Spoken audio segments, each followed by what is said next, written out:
काल जास्त content shoot करता नाही आला, त्यामुळे मी आता जरा एक क्विक ओव्हरव्ह्यू देतो कालच्या एंटायर डेचा. सो ऑलमोस्ट 3:30 वाजता उठलो. 5ची बस पकडली गोरेगाववरून आणि इकडे वाकडला पोचेपर्यंत ऑलमोस्ट 10 वाजलेले मला. लोणावळा घाटामध्ये युजली जे ट्रॅफिक असतं त्याच्यापेक्षा जास्त होतं जरा. एक तो 4-5 किलोमीटरचा स्ट्रेच आहे, त्याच्यामध्ये माझे ऑलमोस्ट 1.25 तास गेलेला. बट एनिवे मी झोपलेलो, सो काही तेवढा मला इम्पॅक्ट नाही पडला. रूमवर आलो.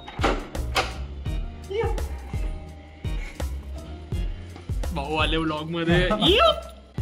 बघा भाऊ आपले कुठे राहतात.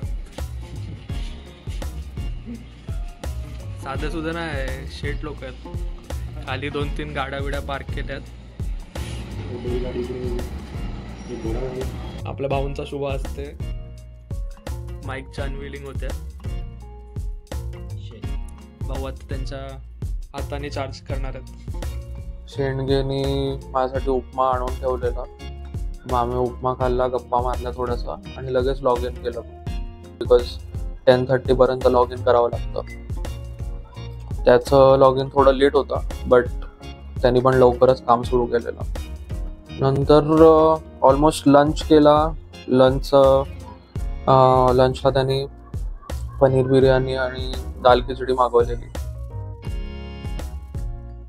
आणि मोहित सोबत कॉल चालू होता, कारण मोहित इथे प्रेझेंट नाहीये. त्याला अनफॉर्च्युनेटली घरी जावं लागलं एक थोडा सर्टन रिझनमुळे.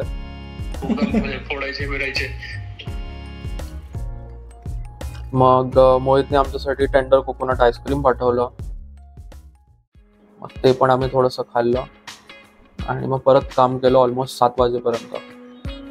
त्यानंतर मग डिनरला गेलेलो आम्ही जरा फॅन्सी.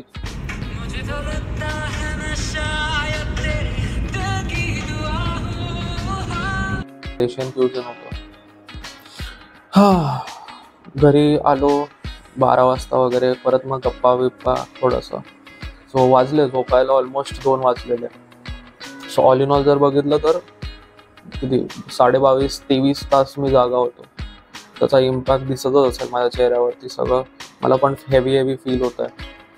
प्लस आवाज पण थोडा झाला आहे हेझी.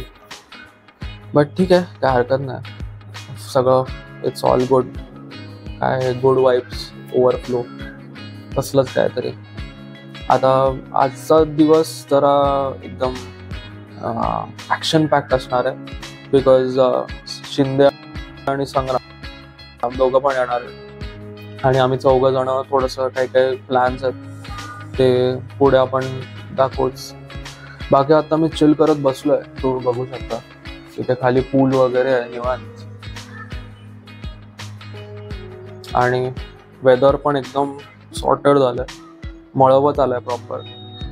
1-2 सर येऊन गेल्या, बट ऑल इन ऑल एकदम सॉर्टेड.